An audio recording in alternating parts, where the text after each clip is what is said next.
Mom and Dad were laying in bed talking about the upcoming holiday dinner. Family was coming from all over. Billy from New York, Karen and Bob from Indianapolis.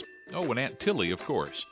But at the mention of Aunt Tilly, Dad rolled his eyes and sighed in disgust, as Mom gave him the evil eye and said just to roll with it. Before you know it, it was the holidays. Everyone in the family had gathered for the time-honored tradition of the holiday dinner. Aunt Tilly had finally arrived with her fruitcake. As Dad looked on in dismay, Mom thanked her and said, "It looks delicious as always. I'm sure everyone will love it." Dad overhears and whispers under his breath, "Not likely."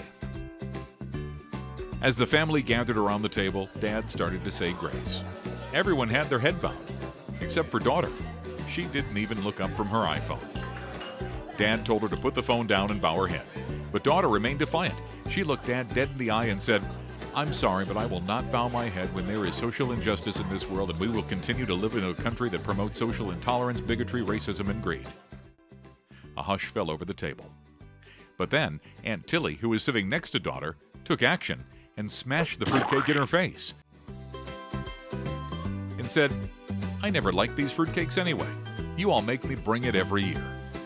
Daughter, embarrassed, ran out of the room as everyone else came clean to Aunt Tilly about the horrible fruitcake. And another fun-filled family holiday is off and running, starting with the best dinner in a long time, thanks to No More Fruitcake. Sponsored by AdToons. If you enjoyed this short, visit AdToons.com to see one office party gone wrong.